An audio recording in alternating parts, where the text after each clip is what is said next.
Tune into 99.5 FM WBAI New York. Good night.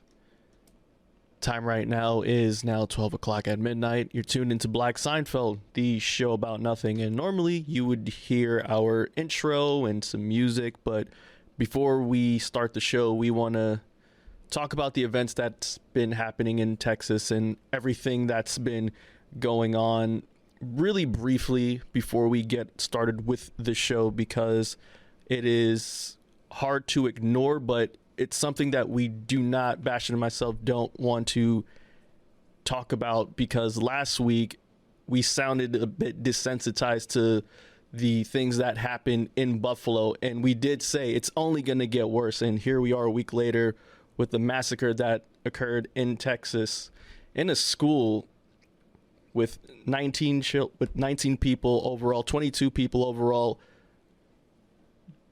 dead in this senseless crime. And for it to happen in a school, an elementary school where children are supposed to feel safe, I can only feel for, or we can only feel for the parents who's lost their children. I think everyone can relate with me when I say that I don't think any parent should have to bury their child. I think it's always supposed to be the other way around, and for it to be first, second graders, it's very tragic, because these children are just starting life. They haven't even lived life yet. They've only lived for 6-7 years, and it's just unfortunate. And I respect the teachers who sacrifice themselves for their children, for their kids, for their students. And of course, politicians are being politicians, and that's why Bashtin and I do not want to speak about it for a full segment. And we just want to pay our respects to the families, to the children who've lost their friends, to all the teachers and the staffs in that school, because sheesh, it just looks like, honestly, it doesn't look like anything is going to happen from it. And that's all I really have to say. This song is in dedication to that event. Here is Kanye West, 24.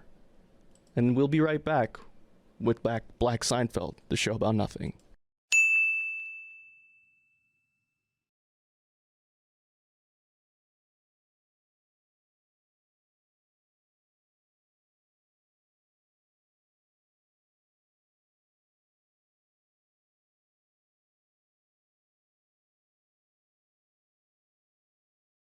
And welcome back to another episode of Black Seinfeld, the show about nothing.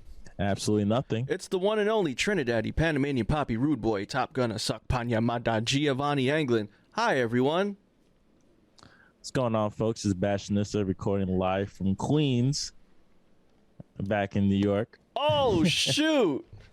Back in New York. You didn't tell me this. Gio in Brooklyn. What's going on, folks? And before we get started with the show, we got a couple of announcements, a couple of things we have to say. Of course, this show is brought to you by our latest sponsor, Reinvest in Your Hood. Bashtin and I are part of the Reinvest in Your Hood campaign, where, you know, we like to push the community to, you know, just bring back wealth into their neighborhood, because when you bring back wealth into the neighborhood, we all eat as a community. That is the Reinvest in Your Hood campaign. And Bashtin, I know you're excited to be part of this. Please let the people know. Of course, the first things that Black Seinfeld is going to do is create a monetize your hood. So the first thing I'm going to do, as me, I live in Hollis, Queens, Run DMC. So we're going to monetize that. Hollis, Queens. So anytime foreigner wants to come to New York City, they love Run DMC. They're from that era. It's like we'll give a whole tour of the hood the same way they do tours of the hood, just like in Compton. And you're in Brownsville, we do a tour of the hood in Brownsville. And nothing much to see, but And hey, you already know I'm from Brooklyn, and we started the Reinvest in Your Hood collective with these new Metro cards for Biggie's birthday this past weekend, you know, we had 50,000 limited edition Metro cards with Biggie's face on the back of the Metro cards, and we put them in select Metro card areas, Metro card machines, and in former areas where Biggie himself used to hang out. And so we had people of the community come and invest their money into the MTAs so the MTAs can be better. There were long lines stretching across the ticket, the MTA carts, and I for one, Bashtin, was amazed on the turnout, because I've never seen a line for a freaking Metro card as I did for the Notorious B.I.G.'s birthday back on May 21st, 2022. Reinvest in your hood, people. Reinvest in your hood. Yep. Even though New York City will never respect rappers while they're alive, they'll do anything to monetize them after their death. Anything, to monetize. RP Biggie Smalls. R.I.P. Biggie Smalls. Did you get a Metro card? You really asked me that question? No. You didn't get one? Okay. No, of course not. Shout out to my aunt. She texted me that she got me one. So seriously, you got one? Yeah. I didn't get one physically in my hand, but right.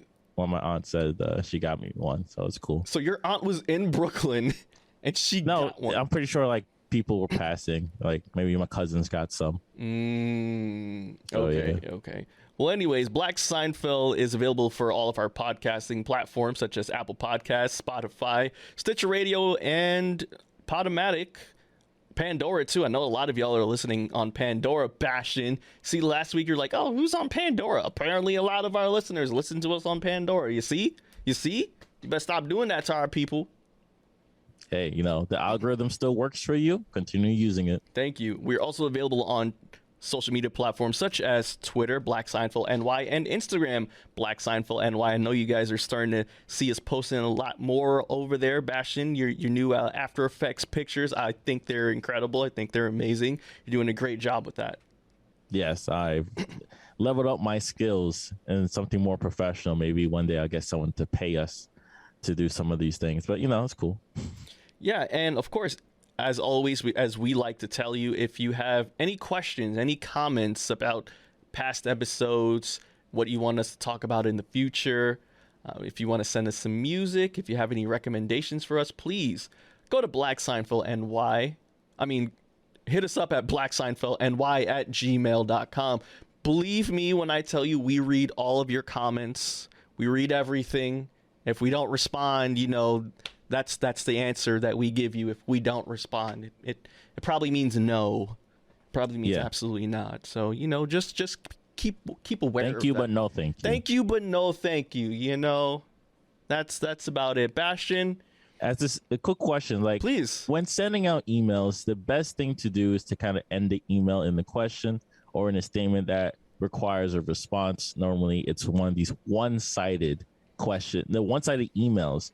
So sometimes, most of the times, we have no reason to respond. Yeah. So that's that. I'm just letting people know. I used to be a salesperson. That's how you get response from clients. And we ourselves are people just like you, and we would love to have conversation, but we need something to discuss. So, exactly. Last sentence, ask a question, and we'll love to, start a email chain. And I would like to answer the question one more time again. Yes, Michael is always on, intern Mike, as you all know him. He's always on the commercials. The reason why we do not take intern Mike off the commercials is because, one, he could pop up at any time, and two, where is he? He's doing his own thing. He has his own show. He has his own brand that he's building up, and we respect that here at Black Seinfeld.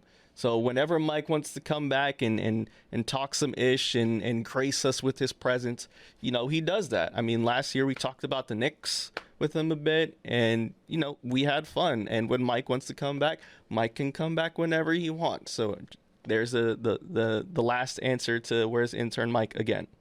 Yes, the door is open for him anytime. Yes, he can come back whenever he wants. He's busy. That's it. Yep. So May is almost over. That went by extremely quickly. That is correct, Bashtin. We are in the understatement, because I was supposed to come back to New York in April, and I said I was going to come back at the end of May, and I'm back already. I was like, wow, this was quick. How does it feel, man, to be back home? I should have played If You Think About Me Now and Then, cause I'm coming home again. Maybe I think it's probably too early for that. I think that Fair. song will be perfect if I move back to New York. Fair. But in like the funny thing is when I landed JFK, right? All right, quick thing about LA. I Uber everywhere. I really don't like the public transportation in LA. It's okay. You know, it doesn't go anywhere. That's the problem. Um, New York City is designed. I'm from Queens. We got buses everywhere. So when Uber, if I need an Uber to go 15 miles, 20 miles, it'll cost me $20, $25. I'm not afraid to pay that. You know, anything that's like 5, 6 miles away, give me $16. I'm not afraid to pay that. So I land in JFK. My house is less than 15 miles away, and Uber's asking me to pay $50. Yeah. And I don't feel like paying $50. So I decided to take the train. I decided to take the bus home. Oh, okay. So I only I have my book bag and one carry-on, and that's the first time I ever done that. Usually I'll have like my dad pick me up or my brother pick me up, but they're both busy at work. I decided to take the early flight. So it's the first time feeling like a tourist, but I'm pretty sure a tourist will most likely use the Uber. Like, you know, anytime I go somewhere, first thing I do is take a taxi or Uber. That is not true, my mans. They are on that. That is not true, my man. They are on that E train. Trust me. Yeah, I didn't know. I know I've seen them before, but I wasn't sure if they were going to like maybe the terminal to go to New Jersey. You know, I didn't know they were actually coming from the airport. So I've probably seen it before. Yeah, man. I used to take the E train a lot during freshman year in 2012 to York College, and during my travels on the E train, yeah, there was a lot of suitcases when I'm going to Manhattan to transfer for the Q train to go back to Brooklyn. There's a lot of them, and a lot of them go to Manhattan, normally Midtown, somewhere near Times Square or 34th. Well, that's different. They're going to Manhattan. They know they can't take like a Uber or a car to Manhattan. I mean, well, Ubers and all that stuff, it wasn't really a thing yet, though. It wasn't as popular 10 years ago. You're right. Yeah, it's probably easier now rather than taking the cab, and you're not even sure how much the cab is going to cost. Oh, yeah. Because they're not good. Their cabs just all around just not good at all. Anyways, you know, it took me an hour to get home. Jeez. And yeah, and just looking around and seeing a lot of the stores that were around 6 months ago, not here, or like 3 months ago when I was here, no longer exists. I was just kind of surprised. It's like, wow, a lot has changed in certain areas and nothing has changed at all at the same time. So it was cool to come back just like this. I've never done this before, like leave for extended period of time. The most I ever left New York was probably like 11 days, you know, when I went to Haiti. Okay. No, that was 14 days when I went to Haiti back in 2011. But yeah, it was very interesting. But after that, you know, after one day, everything settles in. Like, I'm back again. So yeah, good, man. Yeah, we got leaves now, Bashtin. Everything is green. Yeah, pure green. Yeah. I was astonished. Like, wow, LA is green everywhere, but we don't have trees that are reachable by hand like that. It's more like palm trees or much taller trees. And I'm talking about like I'm part of them. No, I'm still in New York. But conversation sake, there's a lot of green over here. Yeah, I always say this every year. Wow, it makes you appreciate green living here when you finally like the flowers are done blooming and blossoming and they're all falling down and now it's just pure leaves. I really appreciate the beauty and the color of green because we don't get it all. We don't get it for, you know, like LA where it's every day. We only get it for a small amount of seasons. We only get it for like a good 3 months, 4 months. Yeah, good 4 or 5 months, you know. Yeah. By the time we get to running season, which is fall, that's when it's all crunchy happens. Leaves and browns and greens and and oranges and stuff. That's called foliage, people. That's when the foliage happens. So yeah, I'm back in New York. I'll see how long. I don't know how long I'm going to be here, but while I'm here, I recently saw a post about New York removing the last phone payphone. Yes, that is And true. do you have any memories of your parents giving you quarters for emergencies to use the payphone instead of getting a cell phone? I actually do, Bastion. And the thing about payphones were almost around every block, especially if it's busy cities, especially if it's busy streets, busy boroughs. Payphones were damn near everywhere, and sometimes, or a lot of times, some of them didn't work. So you put in your quarter, sometimes your quarter would just get eaten, or it would just slide out to that little slot. So that's how you knew it wouldn't work. But yeah, there was some phone numbers I had to memorize. Yes, that was the thing back then, people. It all wasn't on a phone where you have a contact list. No, there was a couple of phone numbers that you had to remember by heart, just in case if there was any sort of emergencies that happened.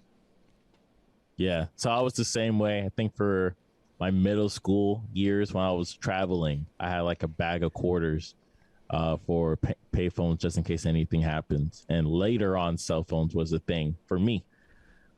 When did you get cell phones? I got a cell phone when I entered the 7th grade. I'll never forget it. It was a track phone from Family Dollar, but I didn't know it was a track phone from Family Dollar until I was told to go to Family Dollar to like just do some errands, and I saw a track phone on display. Because thing was, my stepmom made me believe like, yo, she spent a lot of money on this, and then once I saw it on display at Family Dollar, I felt some type of way about it. That's a good way to learn responsibility. Yeah, I understand, but yeah. what was like a $32.99? It was exactly $32.99, Bastion. I felt so my ego was deflated because I'm thinking, oh man, she spent all this money on me, but no, it's a freaking track phone from Family Dollar. Was a flip phone? What's a track phone? No, exactly? it wasn't a flip phone. So a track phone is like this prepaid phone that you can get at any convenience store, like a Family Dollar, or say if you go to like a Rite Aid or a Walmart, how they just had those phones there. It's like cheap little $20-$30 phones. It's prepaid because back then, you had to buy your minutes and all that jazz. Yeah, and you get a prepaid minute card. You plug that little sucker in and you get all these minutes. Texting wasn't really that big yet on that phone, so I would just call people and bother them. But other than that, like the phone was dry. There wasn't many games to play. I tried to change my ringtones, but it didn't really work. It was just one ringtone, and I didn't really like the ringtone. It was struggle out here for a 12-year-old kid when all your friends had freaking razors and all those damn chocolates and jukes and all that crap. Nokias. I had the Nokias. Exactly. 5300. Boost Mobile was still cool. So it was a real struggle for me because back then, 12 years old, I now look back on it, and I understand that this is definitely some first world problems. But you have to understand this is a 12-year-old mindset, where being cool is everything when we're 12 years old. And so your phone meant something. When you pull out your phone and you want to get numbers from girls, or you wanted your homies to call you, it was important to have the right phone, to present the right phone to the gal them, to let them know that yes, I'm a shot caller, I'm a baller. But the track phone wasn't easy. It wasn't, didn't have any street cred in the hood. But little did I know that the drug dealers were using the damn track phones. I didn't know this. It made you one of them. It made me one of them by default, but I didn't know this. That's funny. And it's very interesting to see the evolution of cell phones technology from large phones to small phones back to large phones. Yeah. One screen, 5 cameras, 3 cameras. And just like that, New York City removed any remnants of those old payphones. But they do have new payphones. You've probably seen them on the streets. That's where you plug your phone to use it as a charger. Right. And I've seen it a couple of times. It's a bit weird, but I understand, just in case. Like, my phone is having a lot of battery problems right now. You've had your phone for a long time. Yeah. And it goes from 100 to 50 in less of like 2 hours of active use, and it used to last lot longer. So now I can only imagine by the time I got off the plane, it was like at 8%. And I didn't use it that much either. I wonder how Adam Levine from Maroon 5 feels about the last payphone now gone. Well, I feel like payphones probably still exist in other cities. I don't think there's a sense of urgency in removing them nationwide. But for New York City to be the first, it is a domino effect for the rest of the country. Yeah, because I think payphones. It gave New York its charm.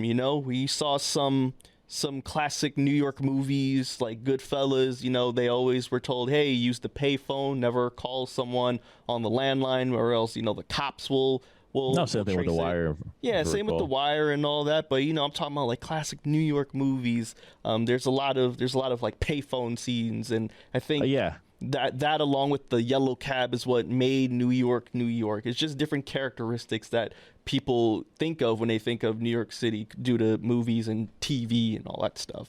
Yeah, a quick emergency, going to go to the nearest phone call, like just quickly. Just answer the phone, like, hello, can I talk to so and so, or like give charges to the person on the other line. But I'm not gonna lie, I don't care. I know you don't care. I don't really care either, but it's New York news, Bashtin. I know a lot of people care who are older than us, who remember that sort of stuff. We don't care because it doesn't really affect us like that. I know I was never a fan of it in the first place because it never worked, as you said. Yeah, I totally agree with you on that. Putting something on your ear, mad nasty. Bums used to hang out around those payphone areas. They'd have their coffee there. They practically live out there. They put it as their own personal desk. Yeah, it was their own phone. Screw us. Screw us who actually needed to use it. No, that was their home. And now the last one is gone, apparently. So R.I.P. payphones. I don't know when they officially came out, but R.I.P. the last one, 2022, gone but never forgotten. But again, Bash and I really could care less about that because we didn't really grow up with it like that. It's fine. Yeah, but it does show a little history. It's pretty cool. Yeah, it's New York history. I will say this though. It's going to be a trip going to a museum and seeing stuff like the payphone in a museum and stuff like that. It's been a trip already. I remember going, I think it was like the Sony Museum, and I saw like tape recorders, I saw CD players on display. Like that hurt the ego a little bit, I'm not gonna lie. Because to us it wasn't that long ago. It's like going to a museum and seeing like a VCR on display, like, oh. The old school stuff. Yeah, the old school stuff, but it doesn't feel so old school. But Bashtin, I'm happy you're back. I'm happy to see you back in New York City. Where the rats are running rampant. People are afraid of monkeypox apparently now. What I'm saying. I don't know how did LA react to the monkeypox thing? They didn't react. No one really reacts until it really happens, right? Until things pop off. That's when we tend to react. And that's just the United States way. It's like, hey, we could do something to prevent it, but then it happens, and then we're at this step where we just have to live with it. And that's where we are in COVID. That's where we are in COVID, and by no means does Eric Adams want to do another lockdown, or he doesn't want future President Mayor Adams. You think he's going to be the future president? No, but I saw an article saying that people are thinking that he's going to look to run in 2024. I mean, I remember that rumor of Bill de Blasio wanting to run in 2024. No, 2024. Oh. No, he did run. I remember that dumb. That was a no-go. And then I remember Mayor Bloomberg tried to run for president, and I thought it was a great revenge, for having us go to school in 6 feet of snow and all of that crap, and it felt very good not voting for his ass, because all that pent up anger and all that pent up resentment was still there, and I'm happy I didn't vote for him. But Eric Adams, I mean, maybe we can, I can see that happening. Am I going to vote for him? Probably not. But then again, I didn't vote for him for mayor. I voted for Paperboy Love Prince. So, and we saw how that went. We saw how that got. It's a whole TV show about that, and it got canceled in its first season. Wonder why? It's not a good concept. Yeah. All right, let's get into the first song of the week. Sure.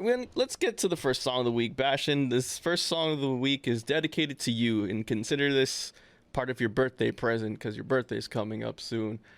This song right here is from Bashtin's favorite rapper once upon a time, and it's Ludacris. And this track comes to us from 2003, when Ludacris still had his braids, and the illustrious album known as Chicken and Beer came out, and there was a lot of tracks on it that ended up on the Too Fast, Too Furious soundtrack, Too Fast, Too Furious movie. I think that was one of Ludacris's first acting debuts, right, Bashtin? What year was that? 2003. Yeah, then after that was Crash in 2005. Yes, but yeah, correct. yeah. That was the Sandra Bullock movie. Yes, I remember that. And this right here is called Splash Waterfalls. And when we come back, we're going to talk about an interesting show that finally just wrapped up its third season. It's one of the GOATs. It's one of the GOATs in television. It's one of the GOATs in black television. And yeah, but first, let's have a word from our sponsor, and then we're going to go straight into Ludacris, Splash Waterfalls, Chicken and Beer, 2003. Hey, what's up? This Paperboy, and I just want to throw a pitch out there for you. Reinvest in your hood. Think about it, because if you take them dollars and put them back in your neighborhood will grow. Reinvest in your hood. We all from some hood, man. Some hood. We're all from some hood. We're all from some hood. Some hood. We're all from some hood. Reinvest in your hood. Reinvest in your hood. Your hood. We invest in our hoods. Yes, I gotta invest with the ear. Talking big money. We're all from some hood. Reinvest in your hood. Reinvest in your hood. That was Ludacris, Luda, Splash Waterfalls off the 2003 album Chicken and Beer. One of Ludacris, my opinion, one of his best albums that he came out with. And again, don't forget to watch Too Fast and Too Furious. It's available everywhere, and it's probably free to watch. R.I.P. Paul Walker. It was a great movie. That was when that movie was still about street racing, and now Fast and Furious 10 is coming out soon. And I don't know where the hell they're going to go next. Probably Mars, because they already went to space. And Fast and Furious 9, so... They did? What? Oh, you didn't know this? I don't watch this crap. Okay, so Fast and Furious 9, Vin Diesel apparently had a brother. And do you know who his brother was? The Rock? No, and apparently it was John Cena. John Cena was Vin Diesel's brother. Yes. John Cena was Vin Diesel's brother. No need to continue. I think we're done for today. Okay, let's stop from there. Let's stop there real quick. Okay, sure.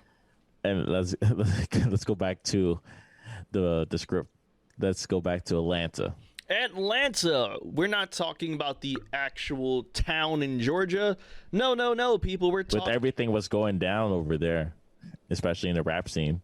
Oh, yeah, we're not talking about that stuff. Absolutely not. We're keeping our noses away from that. Let all your...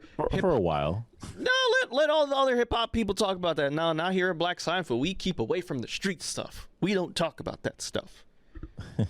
We're pushing P, and that P stands for prospering. We're pushing for positivity, and we're pushing for talking about, stuff that we know about. Like Atlanta, season 3. All right, Atlanta season 3. From the back mind again. of Donald Glover, once again, and his brother Stephen Glover, and Hero, his director, and all your favorite characters are back. Darius is back, Paperboy is back, Earn is back, Van is back. They're all back, people, and it picks up right where they left off on the final episode in season 2 where they all are headed to Europe. And back in 2018, by the way. Back in 2018. And Bashtin, before we talk about episodes and all that stuff, I'd like to know what your thoughts were about season 3 now that it's officially over. So the last time we had Atlanta was back in 2018. I was a big fan of the show back then. I always told people about it. Season 2 was definitely one of my favorite seasons because of how creative it was. Of course, my favorite 2 episodes is the barbershop episode and the TV PBS Syndicate episode, because it was just outlandish, but still fun and enjoyable. But I do think from those episodes, we should have seen the shift in the show. It was no longer a story about an up-and-coming rapper from Atlanta. It was more of situations and life in Atlanta. And then now we reached to season 3, and the best way to describe it is how Donald Glover put it in one of his interviews, that Atlanta is pretty much everywhere. So, in my opinion, I do like season 3. Of course, I wish they would have concentrated more on the main actors of the series, but I do understand that this was during like COVID and all the restrictions, so I'm pretty sure most of the ideas they originally had couldn't fall through. Especially all these actors are now big movie actors, by the way. A lot has changed since season 1 back in 2017. So this show isn't the same because everybody else is eating good. So for them to kind of divide the season into 2, where it's more, I guess, episodic in a way, where it'll be stories outside of the main storyline, I do think they probably had to go that direction. And it's cool for other actors to join part of the series. And I do think the stories that they discuss, it could be like a fun fan fiction, it could be a fun conversation, or it could just be a stylized art piece. So because they were able to give us those conversations and situations and beautiful palettes, I will give it an A+. So overall, without like spoiling too much, I do think this is an excellent banger of a season. I do think there are some flaws, but I think there's more positive than flaws. There are some flaws that you could discuss in the essay online. I think that's pretty cool. I've read a bunch of them. But overall, I think anybody will pick up this show and by season 4, get over it, that there's a lot of weird episodes, and just enjoy it for what it is. Yeah. What about you, Gio? How did you feel from the final return after 4 years of waiting for Atlanta? Bashtin, 2022 has been an interesting year when it comes to artists coming back. You know, we had Kendrick Lamar come back. We have the return of Joey Badass coming back.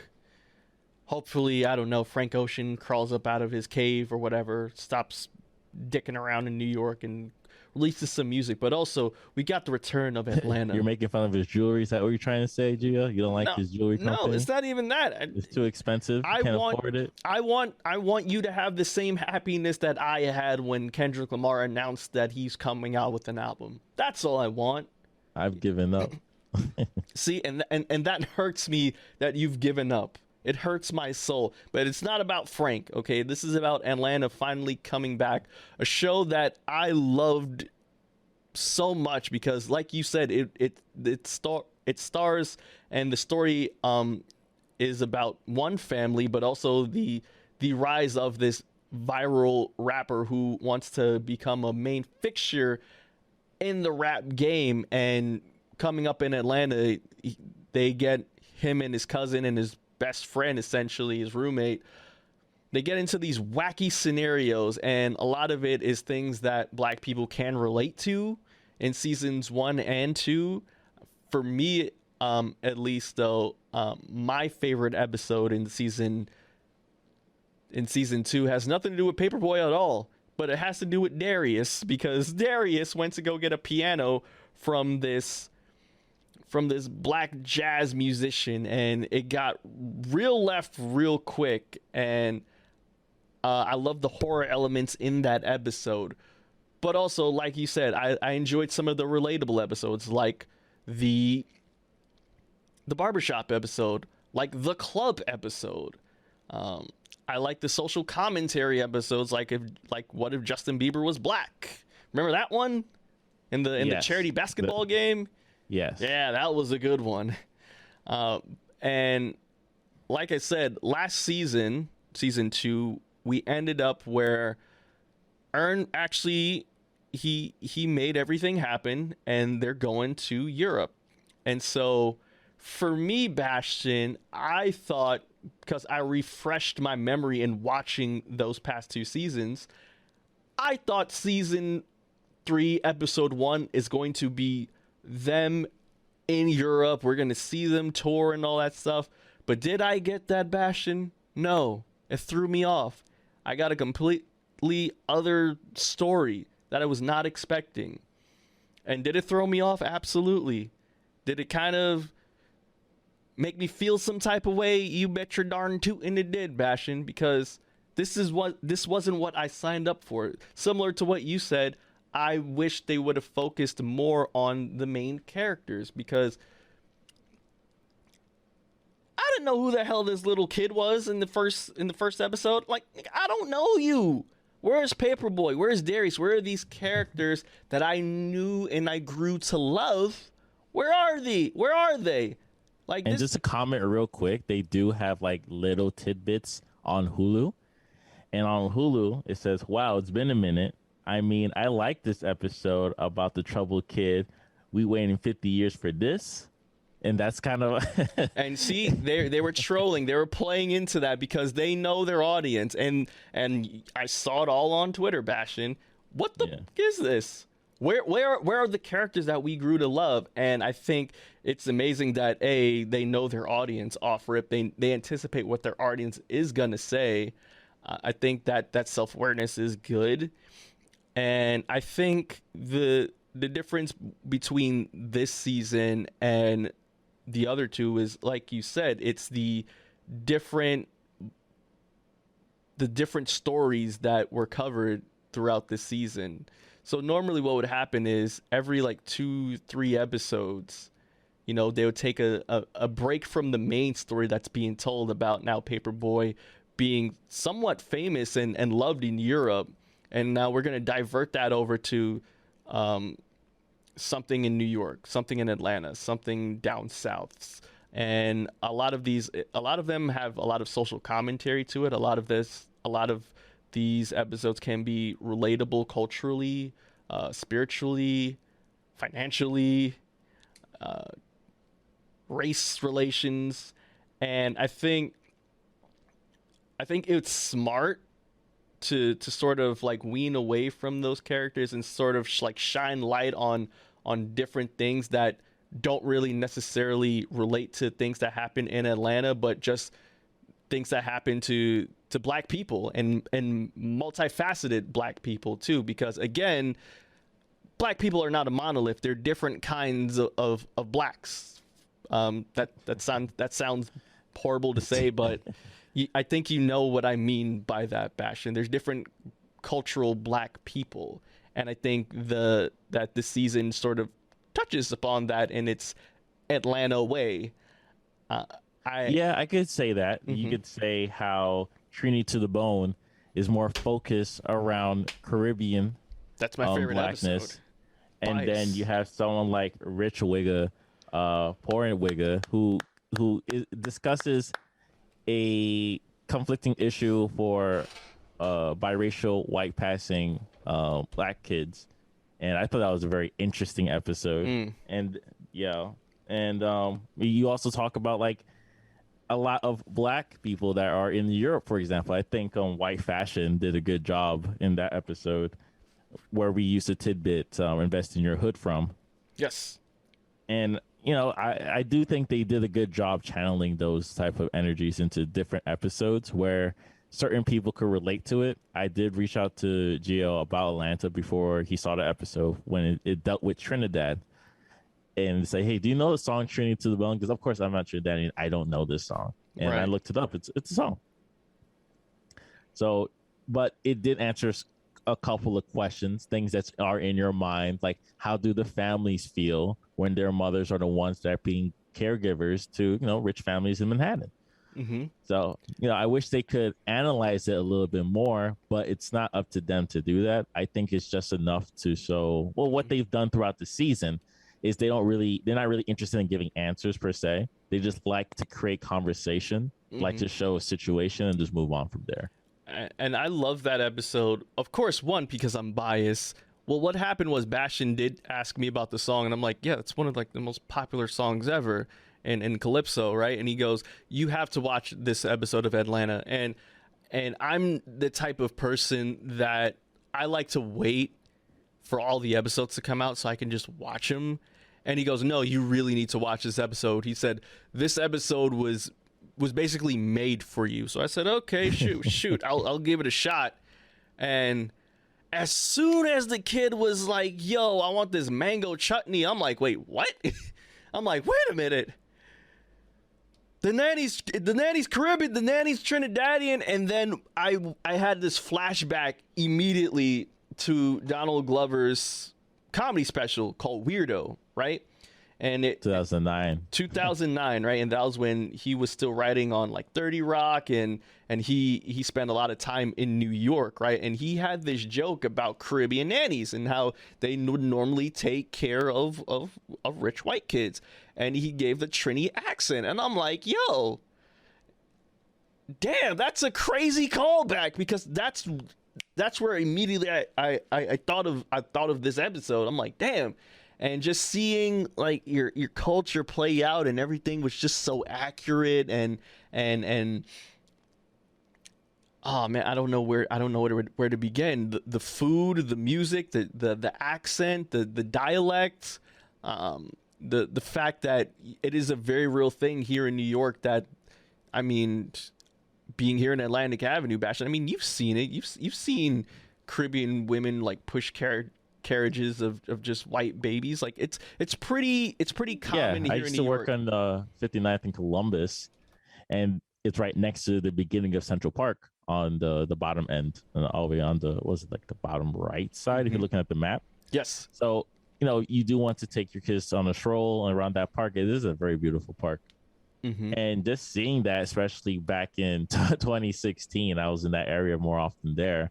I was like, wow, like it's really like that. I always had my own perspective, and I'm glad the show kind of dived in it a little bit. I think Malibu's Most Wanted was like the joke of it, when the kid was listening to hip hop and just became this like white kid that listens to hip hop.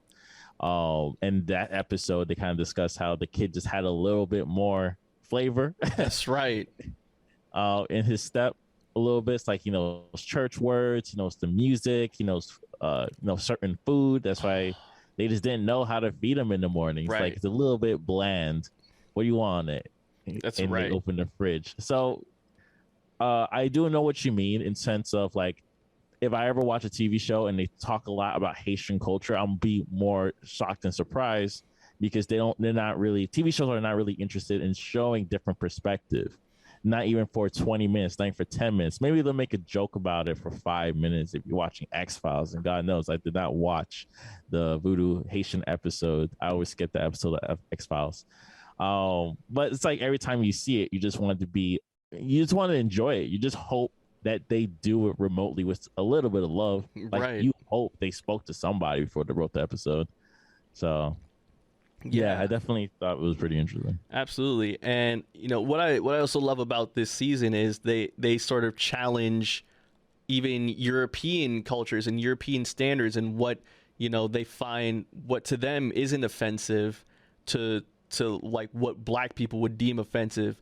And interesting enough, if we go straight into the second episode, right? It was the Sinterklaas episode. That is basically Dutch Santa. That's where like Christmas sort of originated in. It originated over in the Netherlands, right? Instead of Santa Claus, they say Sinterklaas. But there's this specific character in the Dutch Christmas lore, Chimney Pete. I'm gonna call him Chimney Pete. And basically he has ash on his face, but it looks a lot like blackface. And normally, like this is like a character. This is a Christmas character where a lot of white children will have black ash on their face, and so to Paperboy, it looked like blackface because it actually is blackface. But over there in Europe, they think of it as just like ash on their face, and this is just like a normal traditional custom. And so Paperboy told Ern, his cousin, who was also his manager, he was like, "Yo, I'm not going on.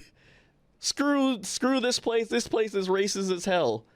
And so Ern had to tell the promoter that they were not performing, and you still get your money and blah blah blah. And the promoter did not take too kindly to that. Yeah, I did, because that wasn't that was the official first episode. Yeah, that was the first official episode. The first week episode they did do two episodes the first week. Yes. So I didn't know about it. You didn't? I did because The Office had an episode about that too. And one of the it was like Dwight's cousin that was doing the blackface thing, and he was like, "You know what? Like, don't do it anymore." But yeah, it is a good joke. I won't say it's a joke, but it's true. It's like, this is what's going on in Europe, and it's a continuous thing. Yeah, and for them to make it an episode, I thought that was very interesting. Like, some traditions aren't good. I do think it's just commentary on traditions in other cultures depicting black people, because it's still a curly hair. I wasn't sure if it was like, I thought it was still a black character, like Black. No, he wasn't black. He had like chimney charcoal or whatever on his face. Okay. Yeah. Okay. Yeah. Well, they said that this Black Pete is described as a black Moor from Spain. So it's like he probably still had the charcoal on his face, but still black, because if you look at most of the black face, they still have like the curly Afro hair. Fair. And Moors back then was a terminology for I think African men. Yes, for black. Moor meant black. Well, black wasn't a thing, so it's African. From Morocco, I believe. From Morocco, yeah. So yeah, overall, Atlanta is definitely a show we definitely do recommend to watch. I think now, since all 10 episodes are out, you can knock it all out in the 2 days. Feel free to watch it with someone, because there's a lot to discuss. Shout out to my cousin Harley, who hits me up every other episode so we could discuss like what just happened, because depending on who watches the show, there's a lot of perspective. The same way as how we will watch Boondocks. And of course, 10-year-old me versus 16-year-old me versus me at turning 28 next week, we'll look at the episodes completely different. Yeah. Because there's so much politics or just social commentary that it could either go over everybody that watched the show's head, or it would just pinpoint certain people that they will get angry and upset that it was in the show. Or like sometimes you just laugh at it. It's like, oh, this was a good episode. So I thought Atlanta did a good job getting certain people angry, getting certain people laughing. And overall, I hope season 4 is almost like that, just a little bit less of the separate episodes and more of the character centered. And before we go, did you want to discuss the last episode? It was a bit tricky to understand. The Amelie episode. And yes, the Amelie episode this episode, well, spoilers, is like the only Van Zaza Beetz character's full episode. Yes. So this was like her only episode, and it kind of wrapped up on what she was doing these past couple of months, and kind of the emotions that she was going through. And the character that she played within herself. I thought it was very interesting. What's your thoughts on the episode? I think this was well, if you want to talk about beginning of like season 1, Ern was for the most part like a deadbeat, right? He didn't really have a job. He was living with Van. And then, he got kicked out or whatever, started living with Paperboy, and then he started, finding success as his manager. And then you started to see Van start of like stagnate a little bit and actually like go downhill a little bit. I know she had like a new relationship or whatever with some guy back at home. And I know that when we started seeing Van again, she came to Europe to visit Ern. Right. And so I didn't know how bad it was for Van. But, we saw little glimpses in each episode of Van acting out of character, sort of say, you know, breaking stuff, causing a bit of a scene. It wasn't the Van that we knew back in Atlanta. The Van that we knew back in Atlanta was always the responsible one. She always had to wear the pants, sort of say. She always was the realist. She was always in reality. She had to bail Earn out of jail in like episode 2, season 1 or whatever, right? Yeah. This Van in Europe, she has lost her fucking mind. I think the girl that noticed her in Paris, I don't know if this is true or not, but was this girl in that Van episode in season 2 when they went to Drake's house? Was that her? Or am I tweaking? I will have to double check. I didn't look into it. Okay, I'd have to rewatch that episode was nonsensical. It was nonsensical, but if that was the same girl, then kudos to them. But if it's not, then damn it, oh well. But she notices she and her friends are in Paris or whatever, and that woman notices Van, right? But Van is acting a bit different. Okay, she has a different haircut, and I immediately thought of the French movie Amélie. She has that short bob cut. Film fans, you know what I'm talking about. And Van has this French accent, and she's speaking French, and she's speaking French English, and she's acting different. She isn't acting herself. She's walking around with a French baguette, which is what a lot of French people do. I will say that. I've been to France. Like that is a real thing, Bashtin. Really? Oh, okay. Yeah. You'll see people. Well, I know it's possible because I worked in the French bakery, so you kind of had to have that fresh baked baguette in the morning. It's the only time to have it. Yeah. But I don't think they're walking for like 16 hours with it or something. No, not 16 hours, but they'll have like a tote bag, and they'll have a baguette in there, and you see the bread sticking out. They're like, no, that is some accurate ish right there. And Van is acting out of character. She isn't acting as the Van that we knew. And you know, she has a new boyfriend.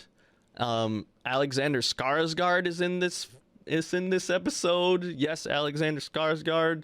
What was that movie? The Northman or whatever that we just saw.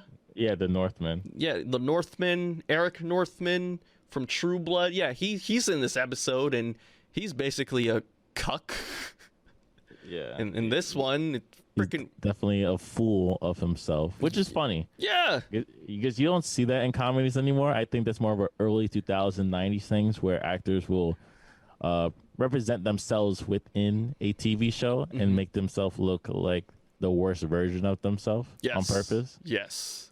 So I thought it was pretty funny. And Van is cooking for white elitists who the secret ingredient today was human hands, and finally the woman was like, yo, what are you doing here? Why are you talking like this? Where's Ern? Where's your daughter? And as soon as she brought up her daughter, that's when like she flipped out and she like realized what the hell she was doing there. And it's sort of what I like about this episode. It sort of brings me back to that Darius episode where he gets the piano, and it has a lot of horror elements in it as well. It's very unsettling. It's very uneasy. Of course, with the success of Get Out, it does feel very Get Out. Like, what else should I say about this? Basically, I felt like this episode was Van's like midlife crisis, her like mental breakdown, her sort of reinvention of herself. I think she tried to leave a lot of that burden behind Atlanta, and she just was kicking it in Paris just to escape from herself because she didn't know who she was. And she sort of said that at the end of the episode. She's trying to understand who she is, but she doesn't know that, which is why she created this fake ass black Amelie facade and had boyfriends and was cucking Alexander Skarsgård. I'm not making this up, people. Like, this literally happened in the episode, and something about peeing on some guy. That's literally the episode. We don't have to get that detailed, overall, well, we do recommend checking out the TV show Atlanta. And hopefully, I think season 4 is supposed to either come by the end of this year or maybe early next year, because apparently they already finished filming it. Damn. Good. So yeah, they're done. 4 seasons and no movie. They're joking. 4 seasons, and that's it. Real quick, Bashtin, before we go to our next break, what was some of your favorite episodes of season 3 Atlanta? Well, I think I discussed the more recent, like the episode that was in black and white. I thought that was very strange, very interesting. It did have Samuel, Kevin Samuels, R.I.P. Kevin Samuels. Kevin Samuels in it. I thought it was very interesting and strange. Apparently, the role was originally given to Steve Harvey, but he couldn't do it. Oh, so Kevin Samuels was backup?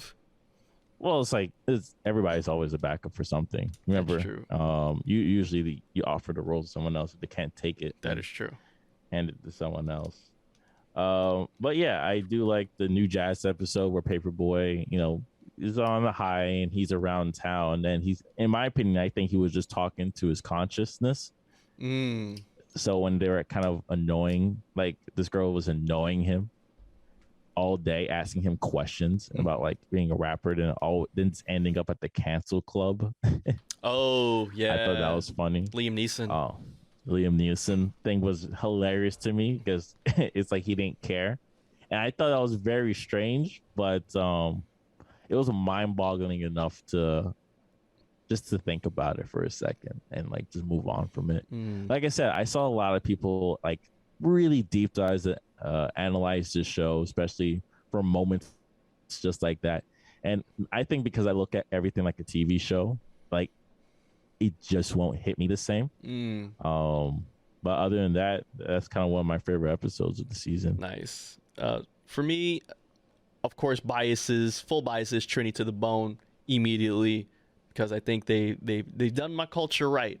But also the White Campaign episode, I loved it, but also I liked the side plot, which was Darius taking this white woman to a Nigerian restaurant and teach her about basically his culture and about jollof rice. And at the end of the episode, the white lady buys the restaurant and creates her own like fusion Nigerian food cart. Yeah, cheesy jollof. Oh, and offered him cheesy jollof rice, and poor Darius was just so disappointed. And hey, that's what gentrification does, people. I remember there was this thing that happened in Crown Heights where this woman, I believe she bought like an old bodega, and that bodega had bullet holes in it. So she rechristened it as this restaurant, but she kept the bullet holes there for like, some like historical whatever. And the town was pissed. Like they boycotted her crap. They were standing outside the restaurant, and she had to move out. But yeah, it once she moved out, she was supposed to sit down, like just grind it out. Yeah, nah, man. They left the bullet holes in there for the authenticity, and yeah, that's what that whole cheesy jollof thing reminded me of. I enjoyed that side plot a lot. Interesting. Yeah, man. Well, I think you all should definitely check out Atlanta. It's on Hulu if you have Hulu. So FX and Hulu are partners or whatever. So definitely check out Atlanta season 3. It might not be for you if you don't like the different stories and different tales that they're telling, but I think there's some good stuff in there, and I think you should just give it a shot. Give it a chance, Like I did, Bashtin. I gave something a chance that I didn't want to give a chance because I left that burden up to you.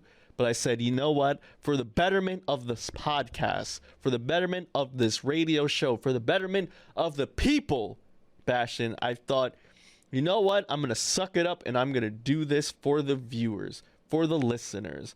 You took on most of the burden, though, because you actually you listen to the whole discography. And when we get back, we're going to talk about the man known as Jack Harlow, one of the fastest rising stars in, I'm not going to say hip hop, but in rap music. He is definitely a fast rising star. When we come back, we're going to talk some Jack Harlow. But until then, let's listen to an artist with substance. Let's listen to Bad Bunny. This is Titi Me Pregunto off his latest album. We'll be right back. Titi Me Pregunto, Bad Bunny off of his latest record, Un Verano Sin Ti.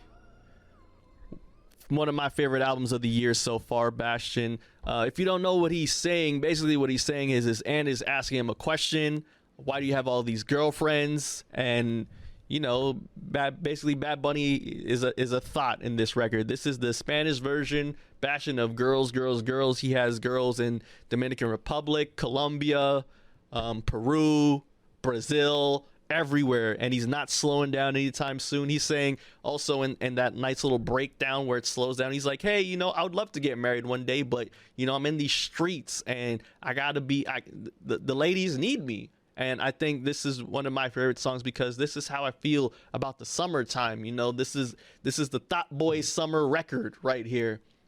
Titi Me Pregunto, which basically means my aunt's asking me a question. When am I going to settle down? When are you going to get yourself a nice girl? You know, and I tell my family all the time. I tell my grandmother all the time. I can't right now. Grandma, you know what I'm saying? Look at this long. The streets need me. The streets need me. I have a beard now. I have long hair, damn it. And you know this. They need to see this peacocking, you dig, you know? Peacock. You let me fly like a peacock. Do peacocks fly? No, that's from the other guys. Oh. The only time I ever heard someone use a peacock as a conversation joke. Yeah. Gotta let me fly like a peacock. Mm-hmm. Yes, but yeah, that's what the song means, basically. He's hoeing out here. All right, so before we went to that break, Giovanni was talking about Jack Harlow, the rapper that's been popping off as of late. And a couple of weeks ago, his album came out. Yes, and we didn't talk about it. And we didn't get a chance to talk about it. I was supposed to. I think we skipped a week, and then Kendrick Lamar's album came out. And then I told Gio, I was like, in order for this conversation to make sense, we have to discuss his discography, right? Because he's been around for a very long time. Like Jack Harlow is 24 years old. That's right. All right. His first album, EP, I like to say, came out when he was 18 years old back in 2016. Mm-hmm. So what I did for you, the listeners, if you never got a chance to, is to listen to his entire music and just pretty much tell you, is he the rapper that's up next? Mm-hmm. Is he the rapper we should look out and listen to? Or is he the next rapper to come in the train and just, you know, get off the last stop and leave? Yeah, it's interesting, Bashtin, because you said the magic word when you had this idea. You said the magic word of we, and I said, nigga, who is we? I am not doing this, Bashtin. I left the burden up to you because I didn't want to listen to his new album. I didn't want to listen to any Jack Harlow album because I've listened to enough of his singles. I've listened to enough of what I've heard on the radio, and me personally, I was not impressed for what I heard. I thought the whole Jack Harlow thing is not fair, but you know, life isn't fair, and I thought his flow was just weak, and I thought his raps were just boring. It was nothing to cry home about. I thought the reason why he got all of this exposure is because he is white and he flows nice. That's about it. Because if Jack Harlow was a black rapper, he would just be a dime a dozens of average black rappers. But that was just me. But I come here respectful and humble because I've listened to the new Jack Harlow album. And before we get there, I don't want to get your. I think we're jumping the gun too early. I would like to discuss it before we get to how people think about him now. Okay. So we have to go back in time in this time machine back to 2016. Let's go back to Kentucky. You know, back to Kentucky, Louisville, Kentucky, home of the Colonel. And just to quickly explain, everybody did listen to this album. I think I was going back to multiple albums for the past 2 weeks, so I was able to give a rating for the album and just pretty much explain how he grew as a person to the rapper he is today. Because the rapper he is today for this album that came out called Come Home, The Kids Miss You is what I will call his most peaked famous album, right? And the album he dropped where he had a decent fan base was 18, right? The first album was called 18 back in 2016. When he was 18. When he was 18, 25 minutes long. Songs mostly about women or being the next person in rap, right? This is pretty much the where you should go once you're a rapper at 18. These are things you should rap about, like I'm the man next up, right?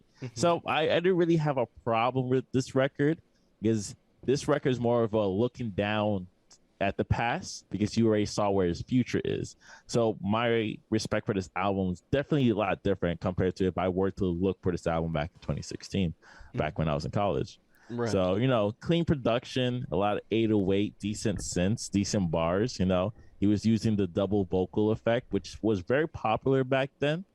And, you know, overall, I will give it a 6.5 out of 10.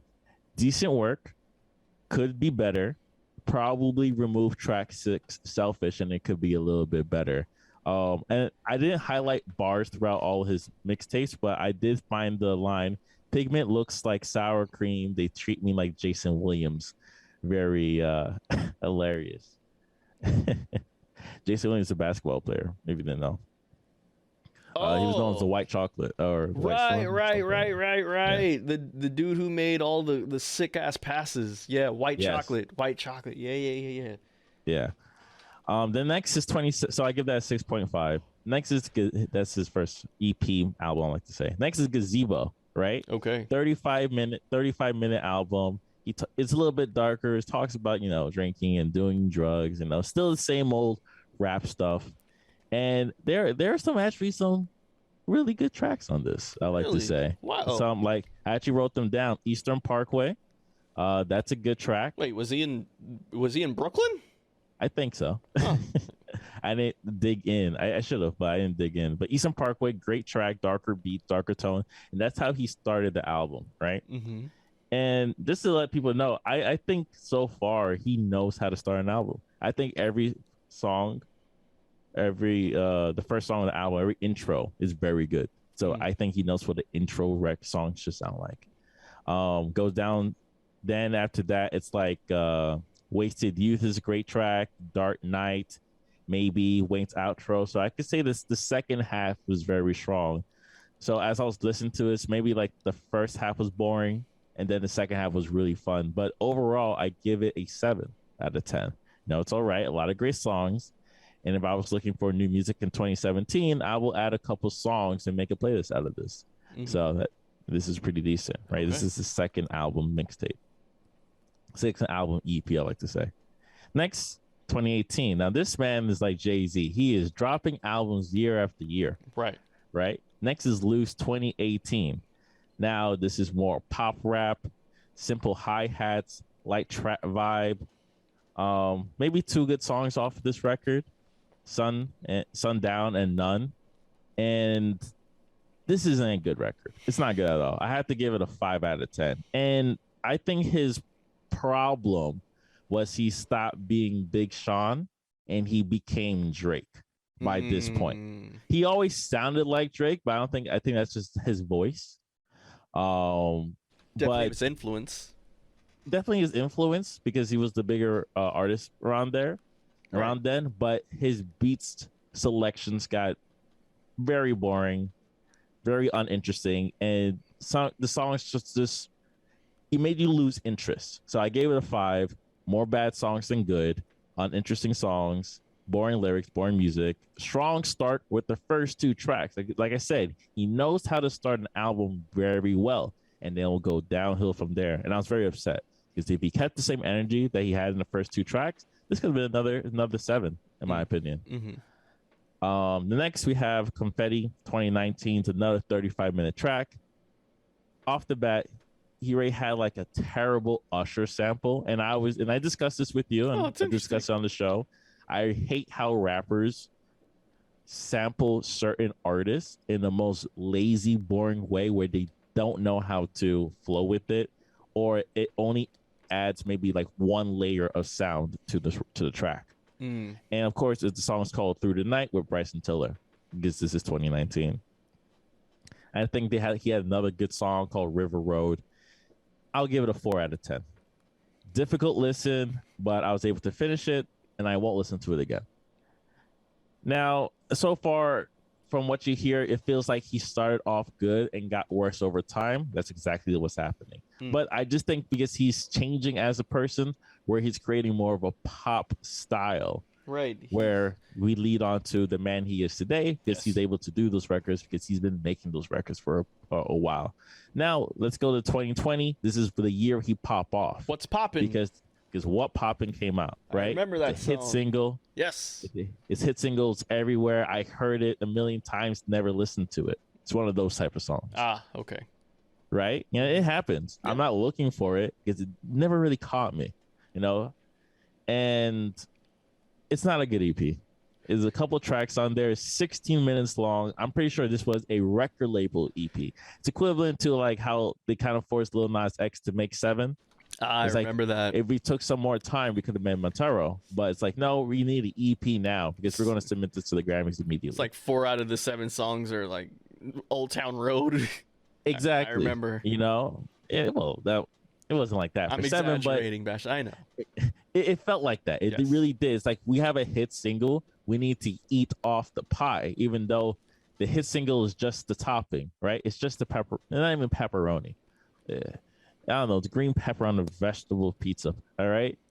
And so when you eat the whole thing, it's just not good. You like the green pepper part, but the rest just sucks. So that's how I felt about this EP.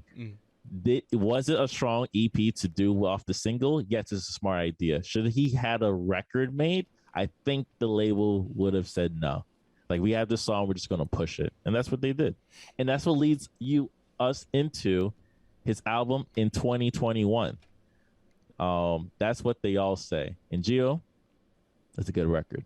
It's a great album, actually. Really? Yes, I'm actually a big fan of this album because there's a lot of great songs and a lot of songs that had replay value where I actually reset it from the beginning. Of course, please, you have Kendrick Lamar brand right now. It's not that replay value, but it's just good music. Right. You know good music when you hear it. And overall, I thought this was a great record. So I gave it a 7.5 out of 10. Oh, wow. No, it could even be 8 if I give it more listens. Damn. That's how good the record is because it's all about replay value, and that's how I rate my system. Once you're at an 8, 9, 10, the replay value is infinite. Now, Gio, I want you to join this conversation because I've been talking for the past 8 minutes, and I think we can now discuss Jack Harlow's Come Home, the Kids Miss You. Yes. I have a different perspective on the album because I've listened to his older music. Okay. Before I heard the new album. But you just went straight to the new album because that's what's hot in town. That's the new girl in town. You gotta listen to it. Like, you gotta check it out. It's like, what makes her so interesting? So, Gio, what, in your opinion, what's your thoughts on this record?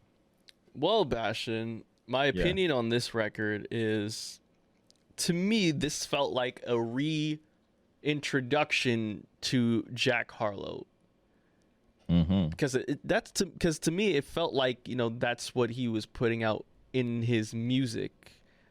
It's interesting that you talked about in this first EP 18 where you're talking about he's the next one up and he's the next one up in the rap game and bitches and all that stuff and to me when you said that stuff I was like, whoa, this is what this new album practically is. It's basically him reaffirming himself that yes, I'm the next one up in the rap game. I'm famous now. I got all these hoes. And I felt like he's told me that this album is 15 songs long, 45 minutes. Every single track he's told me this. Every single song. Every time. He's told me about this. He told me about his fame. He's told me about the hoes. He told me about him being the next person up on all of these songs. Now let me give it some positives. Let's get some positives because I don't. It's not a bad album per se. Because there's some good aspects in it, Bashtin. Like I think the production was clean. I think the beats were nice. Most of them were. I thought there were some recognizable samples in there from the 2000s. Of course, First Class being the biggest one out of them all. I didn't like that sample, by the way, but you know, it's the biggest one of them all. But also, there's a track. I want to jump in about that real quick. Oh, sure, you can jump in. Because you know how I feel about samples. I just discussed how the Usher sample was just terrible. Yes. Now the thing about First Class, I did listen to that song a couple times, especially when it came out. I don't mind the sample. I thought he could have done better. Like he could have wrote a real verse to the record. He didn't have to do this pop, like quick lyrics, make it easy for the audience to remember. So if he's performing it on stage, they know the words together. That's why he was like, I am, and then the girl talks. That's what the song. If you think about it as a producer, that's how he produced this song. You understand what I'm trying to say? I understand what you're trying to say, and here's the problem with TikTok, because you know the snippet that people use for the song, and it's just the chorus, right? And that snippet isn't terrible. Like, it's fine because, of course, it's borrowing off of the big song that is the Fergie song. However, amazing song, by the way. Fergie's amazing. Great song. Love that song. Also, rewind, making it full circle, also featuring Ludacris. There we go. Ludacris. Yeah, see? I told you, Ludacris is my favorite rapper. I was going. I have a reason for that. Full circle. But, when listening to the full song, getting past that chorus, it's like, it's not enough substance to it. That's what I mean. If he wrote a real verse, like fine, your first verse was fine, but for verse 2, like, bar it out, like, in a fun way, for like 12 bars. But he gave you like the most boring standard conversation bar, and I was just not happy with it. He tried to in the last like 6 bars. He's like, I'm gonna kill it. He did, like the energy. He put a little bit more energy into it. Okay, well, and it just like, when rappers think they rap hard, they just kind of have a more reflection to the voice. That's but true. The lyrics are just missing. Oh, and that's how I felt about that record. Oh, we're gonna get into one of those tracks soon. But I wanted to talk about the other song that he sampled, which was one of my favorite Snoop Dogg songs, featuring the Neptunes, Pharrell, and also Uncle Charlie Wilson, and that is Beautiful. Beautiful. I love that song. What track was that? Do you remember? Oh, shoot. Off rip. I don't, because I'll be honest with you, Bashtin. Hold on, let me see. Hold on. I'm going to look for it now. I'm going to look for it now. I don't care. Okay. So just to let the audience know, as I said before, I always thought Jack Harlow knew how to choose his intros, but out of all the albums, I thought this had the weakest intro with the Talk of Your Town. And I did find it strange because mostly when you're creating music, like a blade of grass, there it is, like a blade of grass. Okay, that's like track 11, and yes. Yeah, like I said, like it's just the weakest intro, which leads on to the song Young Harleasy. And I have a problem with this song because the first 5 seconds sounds terrible. Because of Snoop Dogg, I know. And then whose idea was to add Snoop Dogg to this? I mean, well, at the beat switch, like, ooh, that's funky. It's like, well, it wasn't funky after that. Well, it was bad. I would like to fire the producer who called Snoop Dogg. Say, hey, you owe me a favor. Can you get on this Jack Harlow for 10 seconds? No. Here's the thing, right? Here's the thing with Snoop Dogg.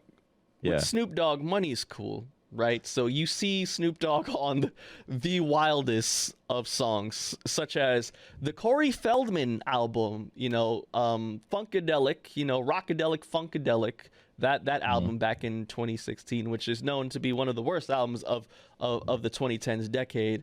And I think there's a clip floating around of Snoop Dogg saying, "Hey, for a verse, you will have to pay $250,000 for Snoop." For a Snoop verse, for a Snoop snippet, for a Snoop whatever, right? And so I think because the company had so much faith in Jack Harlow, they wrote off on that Snoop Dogg feature and they paid Snoop Dogg that $250,000 immediately.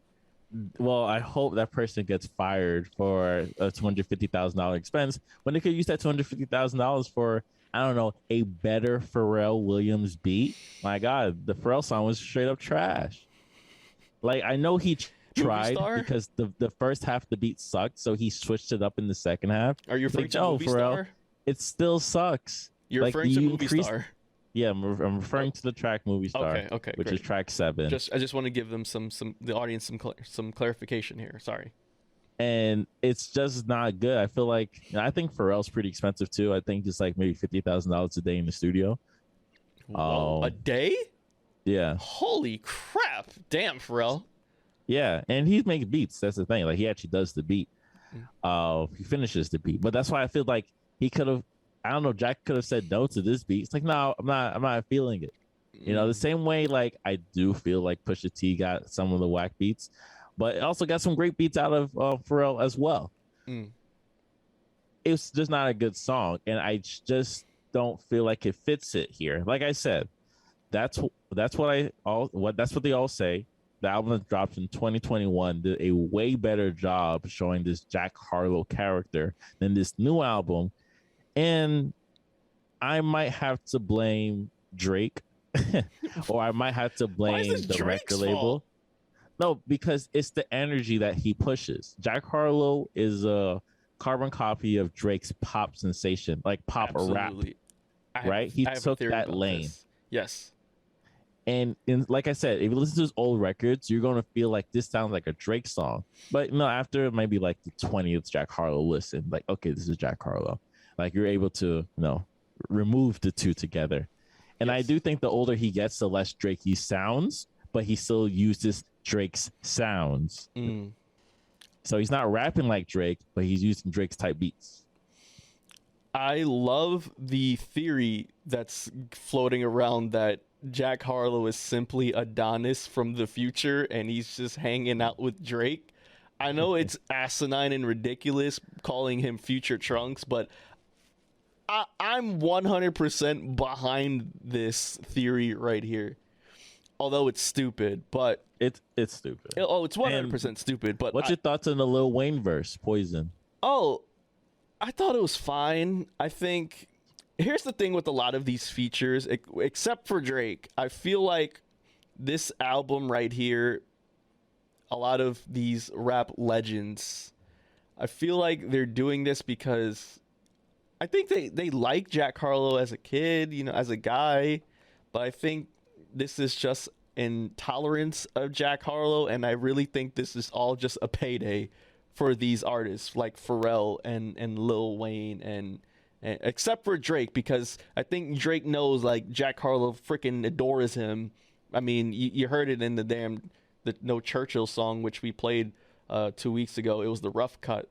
I think what did Jack Harlow say? He was like, yo, it's really cool hanging out with Drake, but I want to ask him questions about him being great, and he's been at the top, and he basically aspires to be like Drake. And I think unfortunately for Jack Harlow, he's doing a great job in doing that and creating the least offensive music as possible. This is rap music that you can honestly go to a Target and you can hear it in the stores, and moms won't be offended. I think this is going to be in the illustrious frat rap category for all the frat brothers out there that like rap, but they want something to relate to. That is to relax to and party to, right? All at the same time and relate to, and that's Jack Harlow. You know who has good chemistry with Jack Harlow that I was surprised wasn't on this album? ESTG, because he's on 2 of his other albums. Oh, ESTG. ESTG. Oh wow, I didn't know that. I thought they had good chemistry on the records they did together. Overall, I give this album a 5.5 out of 10. Every now and then it's like a sprinkle of a good song, but I don't think this is a good album. And I don't know who to blame, because like I said, his last album was good. Like, it is good. For this album to be bad, especially where this album's where everybody wants to listen to you, because you're popping off, you're doing commercials, you're at every single event. Black you have women a song love you. called Black women love you. Black women love you. Allegedly. You have a song called Dua Lipa, and I wasn't too happy about the song. I didn't. It was like okay. It either. I didn't like it. Again, it was the same thing he told me in the first song. Yeah. And like after that he had a song called Side Piece. Yes. Where he's very vocal about it. So I made a song for the side piece. Yes. I get it, man. He wants to make records where the audience is rapping with him. But you don't have to force it. Like they will choose their record that they will enjoy. Like Backseat Freestyle, I'm 100% sure like Kendrick wasn't thinking about performing it, but people love that song. Oh my power, it's just very fun to perform. You can't do that. So it just works. You can't do that. So, what? You can't talk about Kendrick Lamar and Jack Harlow. You can't do that, though. No, that's why I use a very old Kendrick Lamar song. I'm not even talking about his new stuff. I'm talking about his old stuff. That's right? not fair to Jack Harlow, though. Don't do that. No, on him. at this time, no. This is his like 8th album. You were able to do this comparison for Good Kid, Mad City, or even Section 80. All right, I'm not talking about talent. I'm talking about music production. I'm not talking about how great it sounds. I'm talking about if you want to make a song where the audience is rapping for you, just make a good song. You don't have to force it on every track. And I used the example of Backseat Freestyle. That song is designed for the audience to rap, right? Right. You do something like that. Just have fun with it. But don't make every song the audience have to rap with it. Like the audience will choose what song they want to rap with you in the concert. I'm not comparing Kendrick Lamar, the artist, just talking about choosing songs for the audience to rap with. Got it. All right. Fair enough. Okay. Yeah. You could do the same thing with Tyler. Like there are songs where you could tell he designed this for the artist to rap with him on the stage. Okay. But I mean the artist, the audience. Yeah. Sorry for jumping the gun. My bad. You got this. You got it. My bad. There's one track we didn't talk about. Justin Timberlake is featured on a track, people. Parent Trap. I don't really remember it, honestly. I don't remember either. Damn. Again, it's not noticeable, and that's not a good sign. Right, because he's Justin Timberlake. He does it, like I said before, like this album is just not good. Overall production, I think it's weak. I know you say you like some of the beats. I think the beats were boring, and I think it went downhill. I think it's more similar to those projects I gave 4 out of 10s because it felt so bland. It felt like it was trying to be everybody. So did the last album. The last album was just better. It just had better music to it. I thought Jack Harlow had a better time making the last album than this one. Okay, fair enough. Yeah. All right, last track we're gonna talk about, of course, it's the one that we played somewhat 2 weeks ago or 3 weeks ago, and that was Churchill Downs. But I didn't know the name of it. It was just a leak that happened. Again, your thoughts on this track now that you've heard it in its entirety. How do you feel Jack handled himself on a record with someone who is un-F-wittable on a beat like this as Drake is? I'm fine with it now compared to before. I think it will be more. This song is enjoyable to the average Jack Harlow listener. And I understand where you're coming from a couple of weeks ago because I didn't listen to Jack Harlow, right? Now I can say I see where he's going musically. Of course, his next album I'll kind of harshly rate it the same way I'm harshly rating his other work, but I do see where he's going musically. And there is an uphill downhill to this depending on how he chooses his producers and what path he would like to go to. He could go down the Drake path, which is fine. But what version of Drake do you want to be? Do you want to be girl problem Drake, or do you want to be pop star Drake? Do you want to be Badman Drake? Do you want to be Badman Drake? Do you want to be drill Drake? Do you want to be? He has the luxury to go those different dimensions. He can't go to the ends. But in my opinion, I do think Jack Harlow is a good artist. I think he could do it. You know what I mean? I think he could do the pop stuff. And the audience, he has an audience for it too. Of course he does. He's white. So, I'm sorry for even bringing that up, but he white, man. He can get away with this sugar, honey iced tea. I just like. But in my opinion, I would like to say he does put in the work. Like I said, I heard his stuff back when he was 18 years old, and him at 24. Because there's a lot of rappers and artists that first album is the one that they pop off to, and there is no hard work to it. Now they got to train, and that's different. So I can't I understand what you mean, that perspective, especially in hip hop. That's why I don't like Lil Dicky at all. Oh yeah, I forgot about him. I like his rap, but I'm never gonna listen to the music nor talk about it. So I like his songs. I like that he could rap really well. I don't care for him whatsoever. That's fair. But I will have more of a soft spot for Jack Harlow than Lil Dicky. That's in fair. my opinion. Because Lil Dicky's making a joke of rap and saying like I could out rap everybody. And Jack Harlow's like, I'm trying to be a rapper for a very long time. I respect that. I respect that Jack Harlow actually cares about the culture. God, there we go again, the culture. But the culture, yeah. I appreciate the fact that he actually loves hip hop, appreciates rap music, and it's not gonna be like Lil Dicky. Yes, Lil Dicky, he can rap his ass off, but his whole shtick is, hey, I'm white and I never really wanted to be a rapper. I wanted to be a comedian, but I just use rap as this platform to do so. But Jack Harlow, he wants to be one of the greats. It's a good dream to have. I'm sure every rapper, well, most rappers who are in the rap game want to be one of the greats. So it's a good aspiration to have. It's going to be an uphill battle. So good luck to you. And I just would like to say, if you want to be the greats, you can't let your mentor just bar your ass down like that on Churchill Down. Don't, because that's the one track where I felt like, okay, this felt like a Drake song, but he just gave it to Jack Harlow. Like this looks like, it just felt like this was meant for Drake to just do. It was like a little loosey, but he's like, here, Jack, you can have this. In my mind, I would like to think that he and Drake came up with the idea to this track, but it does sound more of a Drake leftover. You're damn right. Did you hear? Once I heard that beat, I'm like, oh, absolutely. Absolutely. Like Once he said, yeah, I'm like, oh no. Drake has a lot on his chest here.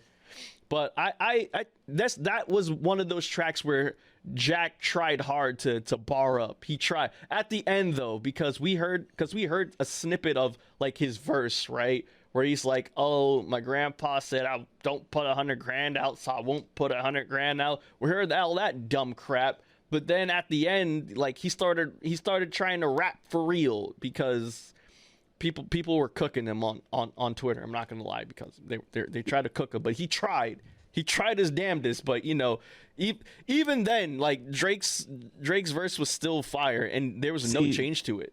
See, so I could quickly comment on that. It's like, because we know Drake as a person. That is true. That's why. So we feel like anytime he does these soft ballads of description of his life, it feels better. It feels like you're finally letting us in, even though you give us 20 tracks of nothing, but one track of personality. There you go. And that is one of my biggest things I have against this album. I don't know crap about Jack Harlow. You ain't tell me anything about Kentucky. Like, I don't know anything about Kentucky. He doesn't have any of that. That's the problem. Right. This is what happens when you're a rapper at 16. I mean, a rapper at 18. He's a really good rapper at 18. It's really hard to be a decent rapper at 18, in my opinion. Right. Right. I'm from New York City. I've heard rappers at 18, 24, 16, and they all suck. 45, and they still suck. It's really, really hard work to have a decent record at 18. So for him to know how to rap and know how to do it, that's amazing. It's just the context is the hardest part of rap, in my opinion. Not everybody can be Joey Badass, right? Not everyone. Where he has the context, he has the culture, he's in the right place at the right time in Brooklyn history, and boom, 1998 is just like this phenomenal record. So, it's really difficult. Same thing for Nas. Not comparing him to Nas, just talking about a crazy 18-year-old who's just the most dominant rapper at the age of 18, which is a very rare thing to see.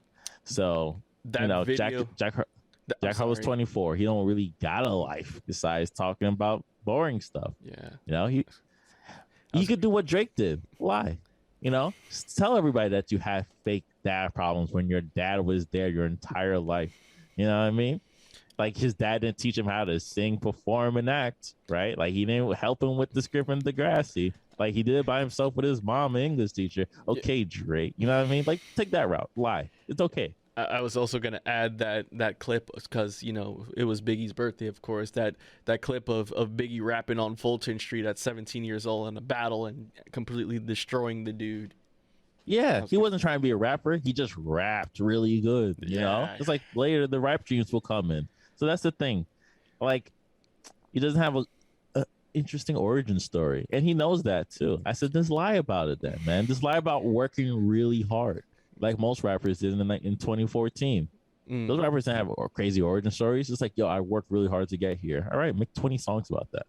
Yeah, you know, talk about struggle, some sort of struggle, so people can relate to you. Yeah, I can't really hear the struggle. I hear like my friends don't look at me the same, or I'm trying to go back home and they treat me different. I don't have enough time. You gotta talk to my manager type stuff. I don't care for that. Yeah, I don't care about that, man. Tell me about Kentucky. What was it like? Tell me about the struggles a little bit, man. Yeah, before man. you just too far gone. Tell me. And this is what the record is. Just it feels like he's too far gone, but he ain't going nowhere. Right. Or hell, I know Drake is one of your favorite rappers. Tell me about Heartbreak or something. Give me something here.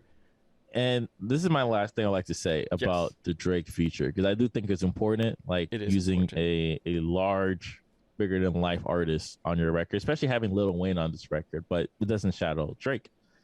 So the thing about this Drake record, he should have chosen a more party Drake rather than the introspective Drake. As a joke, like the Kanye beat me, it's like, damn, I wanted the more Jigga Hove type stuff, but I got the more introspective Jay-Z. This is pretty much the concept that he got from Drake, right? It's like, hey, we're gonna be introspective, we're gonna write about our past and our worries for the future and things that are going on in life. He could have said, nah, I want a party record with you, I want a hit single, I want another one. And I think he messed up on that one. Maybe they have other records in the bag and this one felt more appropriate for the album, I guess. But like I said, like, he shouldn't have went for this record. He should have went for another one, because the record label fake leaked that record onto the interwebs for everybody to get hyped for the new Jack Harlow record. Nah, they played me. Sucked. Yeah, because I'm thinking, oh, this is because everyone was like, oh, did you hear this new Drake record featuring Jack Harlow? It wasn't you heard the new Jack Harlow record with Drake? No, because everyone thought legitimately, because Drake just dominated that last part. It was like, oh, no, this is a Drake record just featuring Jack Harlow. He just let Jack go first. And again, with the introspective thing, for one moment, I don't think Jack Harlow was being that introspective at all.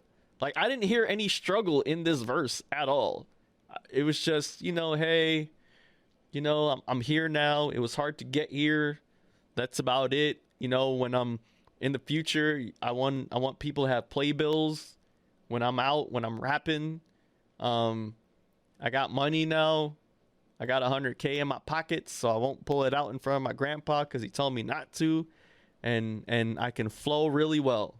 And then Drake is Drake. Damn, I'm too fucking rich. You know what I'm saying? Like, I don't know if my music's relatable anymore. F Pusha T allegedly. All I see is plug talk coming from middle. Drake giving us the Drake that a lot of us love. That introspective, like, just bars. Yeah. But that was Jack Harlow. That was Jack Harlow. I do think.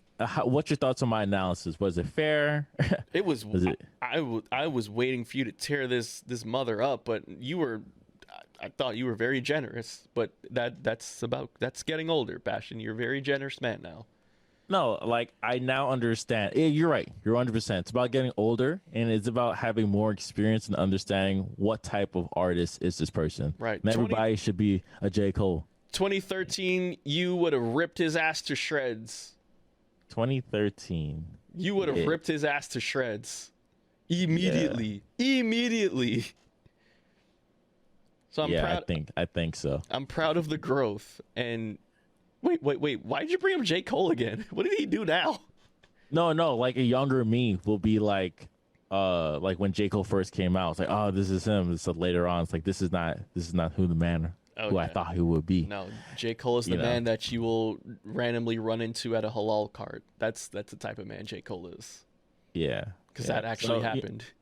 I do have experience on, like, understanding, like, what's greatness and what's just an artist trying to, like, surpass his limits. Like, surpass pop star. And of course, the number one rapper I always say, not number one to me, but the number one rap example I would use as like a decent pop star rapper, not Drake, is actually Big Sean, because he could do features very well. And that's it. So does he have good albums? I think he only has 2 decent good albums, right? Everything else is just okay. But he's been around for a long time, and that's very hard to do. That is true. So you think Jack Harlow can be the equivalent of a Big Sean? I'm hoping he can, because he can do the work.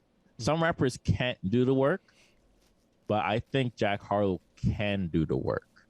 So let's see what happens within the next 2 years, and hopefully he doesn't disappear like G-Eazy.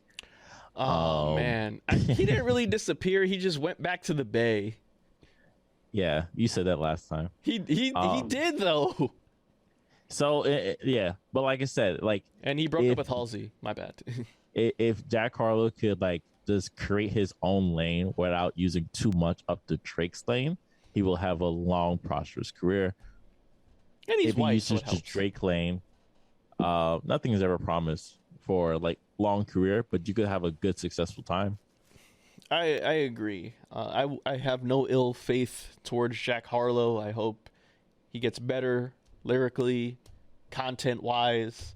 But hey, if you want to continue making non-threatening mall music, I mean, you need somebody in that lane too. So it might as well be you, Jack Harlow. You know, he don't bother nobody, so it's hard to hate on him. So that's what I mean. He never made music to bother anybody. He don't bother nobody. Like, heard all his discography. It's like, all right, makes decent music. Some good, some terrible, and some not bad. Real quick, how do you feel about the Brandy response? Let's say to Jack Harlow using his First Class beats. It's all fun and joy. The First Class beat is very smart to use, and it's so funny because Brandy, she's great. And the minute I heard it, I was like, this sounds like mad corny for the first like 15 seconds. And then she said a bar. I don't remember what the bar was. No, Jack of all trades. Yes. And I was like, Double entendre. And then she started like tripling down. And it was just going off. It's like, oh no, this is amazing. I think she started soft she started like the regular 1994 freestyle flow and then switched it up to like the more updated version. So it's like, oh yeah, you've been here for a long time. You probably wrote disc records for other people. I get it. So yeah, that was funny.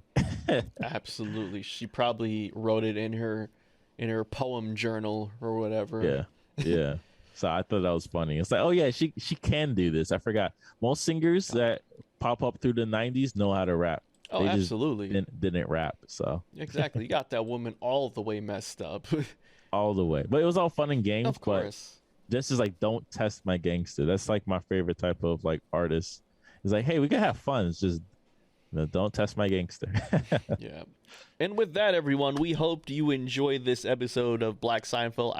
I swear to you, we're gonna cover these playoffs next week. Okay, next just week, to see where it goes, just because to see where it goes. The conference finals is pretty interesting. That it is, especially on the East side right now, because boy, Jimmy Butler is gone down. So the Celtics... No, not Jimmy Butler, is Laurie. Like, why would we have this man that's doing nothing? He's useless in Toronto. He won championship, and he is extremely useless in Miami. Just over there navigating the star. I mean, hey, the Celtics are making a comeback, and the Celtics probably going to the finals. I hate to see it as a New York Knicks fan, and I'd rather see Miami there, except for the Knicks. But well, y'all wanted to cheer for the Celtics when they were going up against the Nets. But hey, whatever. You get what you asked. Okay, get what you ask. And I swear to God, I'm going to cover the NHL playoffs as well. But thank you all so much again for tuning into Black Seinfeld. Next week is going to be a special episode because it's going to be the first episode of June, but also it's going to be Bashtin Appreciation episode again because, the days prior it was his birthday. So, we're going to appreciate Bashtin and play, I don't know, Frank Ocean records and stuff. So take care, everyone. We'll see you again next week. We're going to see you in June. Have a great Memorial Day weekend. Hopefully it doesn't go straight to heck. We'll see. Be safe out there. Be safe out there. Oh, we gotta say. Dead ass. Yeah. Be safe out there. And that's all I got to say. Bashtin, is there anything else you want to say before we go? Make sure to check out our stuff on any podcast platform. Just type in Black Seinfeld and tune in next week. That's right. We're going to go out to the Prince of Toxicity, Brent Faiyaz, because I haven't played any records from him in a long ass time. This is Brent Faiyaz, Paper Soldier, and this is from that 2021 mixtape that he gave us. We'll be right back next week. Stay tuned. We'll be right back next week. Peace.